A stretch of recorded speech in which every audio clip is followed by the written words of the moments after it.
কে রাজ্জাক, কে রব, চিন্তা করে কি পাইবেন? ভাইয়ের আমার, সাগরের তলদেশে এমনও মাছ আছে, এমনও মাছ আছে, লাখ লাখ টন খাবার তার প্রতিদিন লাগে। সুবহানাল্লাহ কইতেন না? আপনি মনে করেন বাহে খাওয়ায়, মায় খাওয়ায়, ভাইয়ে খাওয়ায়, না, রাব চিনি খাওয়ায় আমাদেরকে, ঠিক কিনা বলেন? সব সমস্যার সমাধান আল্লাহ নিজে আমাদেরকে দিবে, ঠিক কিনা বলেন? রিজিকের সমস্যা থাকবে না, বালা মুসিবত থাকবে না। ছেলেটা কথা শোনে না, আল্লাহর উপর ভরসা করেন, কথা শুনবে, ছেলেটাকে সুশিক্ষা দেন, তাহলে আপনার কথা মানবে, শুনবে, ভালো মতো চলবে, নামাজ পড়বে, ঠিক কিনা বলেন? ভরসা কার উপরে? উপায় অত ছিল না আল্লাহ ছাড়া। আল্লাহকে ডাকতে ডাকতে এক সপ্তাহ পরে আল্লাহ কপাল খুলে দিছে। ওই মানুষটা মালিক ইবনে দিনারকে ডাক দিয়ে কয়, হুজুর, একটি সপ্তাহ ধৈর্য ধরেছি, সবর ইখতিয়ার করেছি, আর আল্লাহর উপর ভরসা করেছি, আল্লাহকে ডাক দিয়েছি। এক সপ্তাহ পর থেকে 40 দিন পর্যন্ত এই কাকটা আমারে প্রতিদিন 3টা করে রুটি খাওয়ায়া যায়। ভরসা হবে কার উপরে? ভরসা যদি আল্লাহর উপরে হয়, রিজিক আসবে আকাশ থেকে, ঠিক কিনা বলেন? আমরা তো মনে করি আমাদের চাকরি আমাদেরকে খাওয়ায়, আমরা মনে করি আমাদের ব্যবসা আমাদেরকে খাওয়ায়, আমরা মনে করি আমাদের 100-200 গানি ক্ষেত আছে, বাপ হ্যান থেকে আইয়ে, ঠিক কিনা বলেন? না না না, ওইগুলি হচ্ছে মাধ্যম, ওইগুলি হচ্ছে উসিলা। ভাইয়ের আমার, আমাদেরকে আল্লাহ রিজিক দেয়, আমাদেরকে আল্লাহ রিজিক দিচ্ছেন নামাজের মাধ্যমে, আমাদেরকে আল্লাহ রিজিক দিচ্ছেন তাকওয়ার মাধ্যমে, আমাদেরকে আল্লাহ রিজিক দিচ্ছেন আল্লাহর উপর ভরসার মাধ্যমে। সুবহানাল্লাহ কইতেন না? ভরসা কার উপরে হবে? মালিক ইবনে দিনার রাহমাতুল্লাহ আলাইহি, মালিক ইবনে দিনার রাহমাতুল্লাহ আলাইহি বলে, ভরসার আজীব এক কথা শোনো দুনিয়ার মানুষেরা, ও আলীর চরবাসী, তোমরা ভরসার একটা আজীব কথা শোনো। মালিক ইবনে দিনার বলে, আমি হজে যাইতেছিলাম। কোথায় যাইতেছিল? আগে কেমনে হজে যাইতো? প্লেনে যাইতো নাকি স্টিমারে যাইতো? এক মঞ্জিল থেকে আরেক মঞ্জিল, এক মঞ্জিল থেকে আরেক মঞ্জিল, হাজি সাহেবরা হাইটা হাইটা যাইতো। মাঝখানে মাঝে মাঝে নদী পড়তো, মাঝখানে সাগর পড়তো, মাঝখানে মরুভূমি পড়তো, পাহাড়ের পদদেশ পড়তো। এই সবগুলি মঞ্জিল পাড়ি দিয়া তারপরে মক্কায় যাইতো, জিদ্দায় যাইতো। সুবহানাল্লাহ। এখন কত আরাম, উডি আর নামি না, 6 ঘন্টা লাগে, তাও দৌড়াওনা করে, ফাউডি বার হয়ে গেছে গা, বইয়া থাকতে বলে, বা থাকতে থাকতে ফাউডি বার হয়ে যায় গা, জোরে কর নাউজুবিল্লাহ। 6 ঘন্টার কষ্ট সহ্য হয় না, তারা মাসকে মাস হাইটা তারপরে হজে যাইত। অনেক ইদানিং শুরু করছে 8টা হজ। ভাইয়ের আমার, ইমামে মালিক ইবনে দিনার রহমতুল্লাহ আলাইহি বলেন, আমি হজের উদ্দেশ্যে রওনা দিছি, পাহাড়ের তলদেশ দিয়ে যাচ্ছিলাম, হঠাৎ করে পেটে খিদা লেগে গেছে।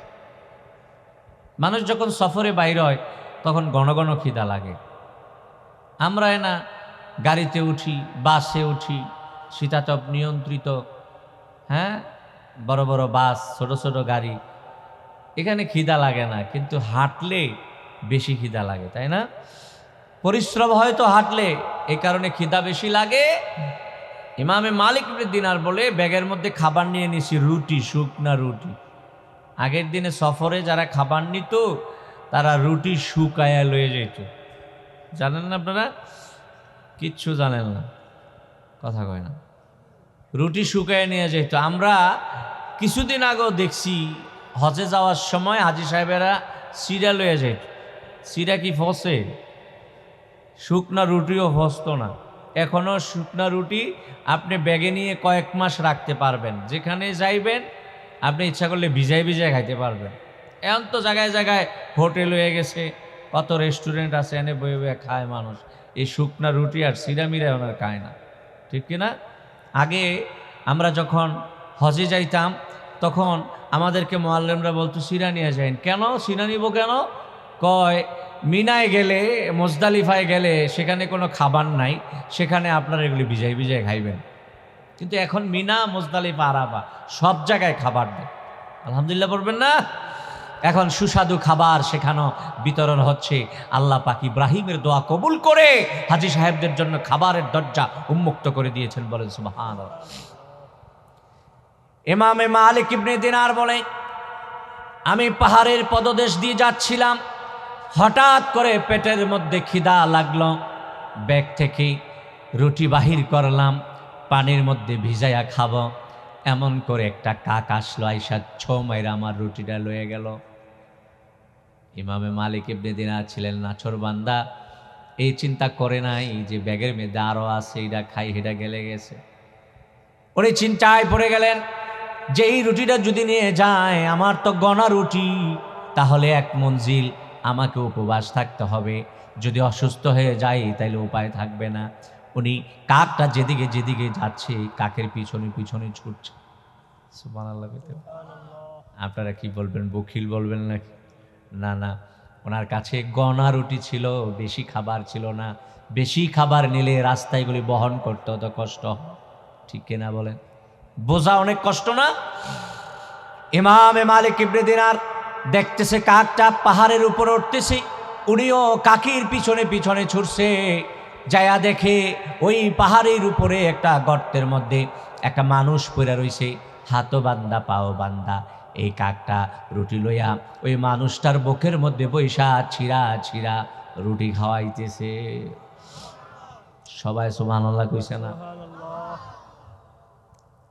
কাকটা রুটি ছিঁড়ে ছিঁড়ে খাওয়াইতেছে। মালিক ইবনে দিনার রহমতুল্লাহ আলাইহি দাঁড়িয়ে আছে। কাকের কাজ কাকে করুক, আমার কাজ আমি করি, আমি দাঁড়ায়া থাকি, দেখি কি করে।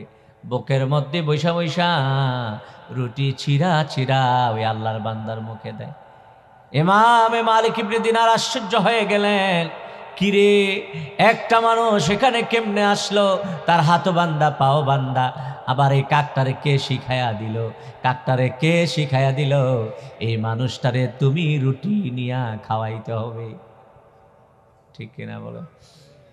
আবার চিন্তা করতে লাগলেন, এই কাকটা যদি রুটিটা বুকের মধ্যে ফালাই দিয়ে চলে যাইত, মানুষটা তো ছিঁড়া খাইতে পারতো না। কে আবার শিখায়া দিল রে, কাক রুটি গর্তের মধ্যে ফেলে রাইখো না, তুমি বুকের মধ্যে বৈশা বৈশা ছিঁড়া ছিঁড়া তার মুখের মধ্যে দিবা। কে রাজ্জাক, কে রব? চিন্তা করে কি পাইবেন? ভাইয়ের আমার, সাগরের তলদেশে এমনও মাছ আছে, এমনও মাছ আছে, লাখ লাখ টন খাবার তার প্রতিদিন লাগে। সুবহানাল্লাহ কইতেন না? আপনি মনে করেন বাহে খাওয়ায়, মায় খাওয়ায়, ভাইয়ে খাওয়ায়? না, রাব চিনি খাওয়ায় আমাদেরকে, ঠিক কিনা বলেন? কই সাগরের তলদেশের মাছগুলি তো কেউ খাওয়ায় না। তাদের জন্য আল্লাহ ছোট ছোট মাছ সৃষ্টি করেছে, তারা হা করে থাকে, সব মাছ যাইয়া মনে করে এটা একটা গর্ত, সেখানে ঢুকে মুখ বন্ধ করলে তার রিজিকের ব্যবস্থা হয়ে যাচ্ছে। ভাইয়েরা, মা সম্মানিত হাজিরিন, মালিক ইবনে দিনার রহমতুল্লাহ আলাইহি যখন কাকটা চলে গেল, তার হাতের বাঁধন খুললেন, পায়ের বাঁধন খুললেন, তাকে জড়ায়া ধরলেন, দুজনে অনেকক্ষণ কান্নাকাটি করলেন।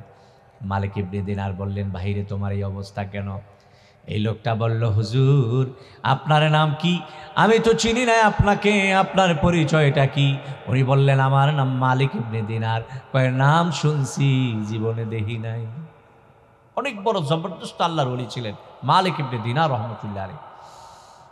জিজ্ঞাসা করলেন, ভাই তোমার এই অবস্থা কেন? কয়, আমি হজের দিকে যাইতেছিলাম, মক্কাতুল মুকাররমার দিকে রওনা দিয়েছিলাম, ডাকাইতের দল আমার সব নিয়ে গেছে, আমার যা ছিল সব নিয়ে গেছে, আমার হাতের মধ্যে বান দিয়া, আমার পায়ের মধ্যে বান দিয়া এই পাহাড়ের উপরে উঠায় গর্তের মধ্যে আমাকে হত্যার উদ্দেশ্যে রেখে গেছে। তারা জানে এখানে যদি না রাখে মানুষেরা এই দিক দিয়ে যাবে, আমার হাতের বাঁধন পায়ের বাঁধন খুলবে, আমি সুস্থ হয়ে যাব, ভালো হয়ে যাব, বাড়িতে চলে যাব। তারা এই কারণে পাহাড়ের উপর উঠায় রাখছে। আমি আল্লাহকে চিৎকার করে করে বলেছিলাম, রব্বুল আলামিন তুমি যদি আমার উপর দয়া না করো, মায়া না করো, ও আমার আল্লাহ, আমি এখানেই শেষ হয়ে যাব, আমার কপালের জানাজাও নসিব হবে না। চোখের পানি ফালাইয়া ফালাইয়া আল্লাহকে ডাকতেছিলাম, আর চিন্তা একটাই, আমার ছেলে আমাকে বাঁচাইতে পারবে না, আমার মেয়ে আমাকে বাঁচাইতে পারবে না, গর্তের থেকে নিতে পারবে না, আমাকে যিনি পারবেন তিনি আমার আল্লাহ। ভরসা কার উপরে? উপায় তো ছিল না আল্লাহ ছাড়া। আল্লাহকে ডাকতে ডাকতে এক সপ্তাহ পরে আল্লাহ কপাল খুলে দিছে। ওই মানুষটা মালিক ইবনে দিনারকে ডাক দিয়ে কয়, হুজুর, একটি সপ্তাহ ধৈর্য ধরেছি, সবর ইখতিয়ার করেছি, আর আল্লাহর উপর ভরসা করেছি, আল্লাহকে ডাক দিয়েছি। এক সপ্তাহ পর থেকে 40 দিন পর্যন্ত এই কাকটা আমারে প্রতিদিন 3টা করে রুটি খাওয়ায়া যায়। কাকটা রুটি আমার বুকে ফেলে যায় না। কাকটারে জানি কে শিখাইয়া দিছে, রুটি আমি ছিঁড়ে খেতে পারবো না, এই কারণে ছিঁড়ে ছিঁড়ে আমার মুখে দিয়ে যায়। ভরসা আপনারা কার উপর করবেন? এবার চিন্তা করে দেখেন কার উপর করবেন। কার উপরে বলুন? কার উপরে? ওয়ামাই ইয়াতাওয়াক্কাল আলাল্লাহি ফাহুয়া হাসবুহু, যে নাকি আল্লাহর উপর ভরসা করবে, আল্লাহ তার জন্য যথেষ্ট হয়ে যাবে। আল্লাহর একজন ওলি বলেছেন, কুন তাওয়াক্কুল বরখুদাহর সুবহ শাম, কুন তাওয়াক্কুল বরখুদাহর সুবহ শাম, মেরা শানদ রিজক তু আজলা মাকাম। আল্লাহর উপর ভরসা করো মিয়া। আল্লাহর উপর ভরসা করলে আল্লাহ পাক লামাকান থেকে রিজিক পাঠাইবে। সুবহানাল্লাহ। তার মানে এমন জায়গা থেকে রিজিক প্রেরণ করবে আপনি চিন্তা করে বাহির করতে পারবেন না এই লোক কোন জায়গা থেকে খানা। সুবহানাল্লাহ। মালিক ইবনে দিনার এবার বললেন, ভাই ঠিক আছে, আমার খানাও তো কম, আমার পানিও কম, তুমিও যাইতেছিলে হজের উদ্দেশ্যে, চলো চলো আমার সাথে চলো, দোনো ভাই মিলে হজে যাই। যাইতে যাইতে খাবারও খায়, পানিও পান করে। খাবার কিছু আছে, পানি শেষ হয়ে গেছে। এতদিন বেশি খাইতেন, মানে একটা করে রুটি খাইতেন, 2 ভাই হওয়ার কারণে এখন একটা 2 জনে খায়, মিল্লা জিল্লা খায়। আমরা হারি না খাইতাম, ঠিক কিনা? মিল্লা জিল্লা খাইতারি, কি করি? যা করার তাই করি, ঠিক না? মাঝে মাঝে সবটা খাইয়া বইয়া থাই, আছে না আমাদের মধ্যে? মালিক ইবনে দিনার রহমতুল্লাহ আলাইহি ওই ভাইটাকে নিয়ে চলছিলেন, হঠাৎ পানি শেষ হয়ে গেছে, পানির তালাশ করতেছে। পানি ছাড়া তো বাঁচা যায় না। পানি বেশি আসলে মাথার উপর পড়লে, বান ভাঙ্গা গেলে আপনারা মুসিবতে পড়ে যান না? পানি বেশি হইল অসুবিধা, না হইল অসুবিধা, না থাকলেও তো জীবন এটা ঠিক কিনা বলেন? মালিক দেখে পানি নাই, পানি তালাশ করতে লাগলেন। দেখে অনেক দূরে একদল হরিণী জঙ্গলের ভিতরে পানি পান করতেছে কুয়া থেকে। মালিক ইবনে দিনার দৌড়ে গেলেন, যাইয়া দেখলেন কুয়া দেখা যায়। মানুষের টের পায়া, মানুষের আওয়াজ, মানুষের পায়ের আওয়াজ, শব্দ পায়া হরিণীর দল পালায় গেছে। মালিক ইবনে দিনার দেখে ওই কুয়ার মধ্যে পানি আছে, তবে অনেক নিচে, তলায় পানি। চিন্তায় পড়ে গেলেন, কিভাবে পানি তুলবে? পানি তো লাগবেই। উনি করলেন কি, পানির যেই পাত্রটা ছিল এই পাত্রের মুখটা খুললেন, তার গায়ের মধ্যে যে চাদর ছিল চাদরটাকে ছিঁড়ে ছিঁড়ে রশি বানাইলেন, ওই মুখের ওই মস্কের মধ্যে গলায় বাঁধ দিলেন, গলায় বাঁধ দিয়া তারপরে নিচে মস্কটা ফালাইলেন, ফালাইয়া পানি তুললেন। এবার চিন্তায় পড়ে গেছে, হায়রে কি হইল, হরিণীর দলের তো এত বড় গলা নাই যে তলার মধ্যে মাথা নিয়া তারপরে পানি পান করতে হবে, নিশ্চয়ই তাদের জন্য উপরে পানি ছিল। চিন্তা পড়ে গেছে যে হরিণীর দল এত নিচের পানিগুলি কেমনে পান করলো, তারা তো নিশ্চয়ই পান করেছে উপর থেকে, নিশ্চয়ই পানিও নিচে ছিল, আল্লাহ তাদের জন্য উপরে উঠাই দিছে। মালিক চিন্তায় পড়ে গেলেন, আমরা আল্লাহর জন্য ইবাদত করি, রুকু সিজদা সবই তো আমরা করি, হরিণীর দল তো করে না। করে হাইওয়ান জানোয়ার কি করে? নামাজ পড়ে, রোজা রাখে, হজ করে, যাকাত দেয়। আমরা আশরাফুল মাখলুকাত, আমরা মুসলমান, আমরা করি। আল্লাহ আমাদের জন্য পানিটা উপরে উঠাইয়া দিল না, হরিণীর দলকে দিল। ব্যাপার কি, ঘটনা কি বুঝলাম না। গায়েব থেকে আওয়াজ আসছে, ও মালিক রে, তুমি তো এই কুয়ার পাশে আইসা তোমার চাদরটা ছিঁড়া তারপরে রশি বানাইছ, ওই মস্কের গলায় বান্ধিয়া পানি উঠাইছ। তুমি তো কও নাই এই পানিটা যদি আল্লাহ উপরে উড়াই দেয় তাইলে পানি নিব, নাইলে নিব না। সুবহানাল্লাহ কইতে না। তুমি তো আমার উপর ভরসা করো নাই, তুমি ওই বালতি রশি আর মস্কের তালাশ করেছ। এই হরিণীর দল কূপের কাছে আইসা আমি আল্লাহকে ডাক দিয়া বলছে, আল্লাহ তোমার ছাড়া কেউ পানি দিতে পারবে না, আমারে ডাক দিছে, আমার উপর ভরসা করছে, আমি আল্লাহ তলার পানিটা উপরে উঠাইয়া দিছি। তুমি আশরাফুল মাখলুকাত, তুমি আমার একজন বন্ধু মানুষ, তুমি যদি আমার উপর ভরসা করতা তাহলে তোমার ডিব্বাত ভরে দিতাম আমি। সুবহানাল্লাহ কইছেন না ভাইয়ের আমার? আমরা তো আল্লাহর কাছে চাইতে জানি না, ঠিক কিনা?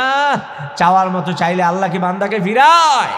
আসুন আল্লাহর উপর ভরসা করি, বিপদে আপদে বালা মুসিবতে আমরা ধৈর্য ধরি, আল্লাহর উপর ভরসা করি, সব সমস্যার সমাধান আল্লাহ নিজে আমাদেরকে দিবে, ঠিক কিনা বলেন? রিজিকের সমস্যা থাকবে না, বালা মুসিবত থাকবে না, ছেলেটা কথা শোনে না, আল্লাহর উপর ভরসা করেন, কথা শুনবে, ছেলেটাকে সুশিক্ষা দেন, তাহলে আপনার কথা মানবে, শুনবে, ভালো মতো চলবে, নামাজ পড়বে, ঠিক কিনা বলে? ভরসা হবে কার উপরে? আল্লাহ যেন কবুল করে মঞ্জুর করে, বলুন আমিন, বলুন আল্লাহুম্মা আমিন।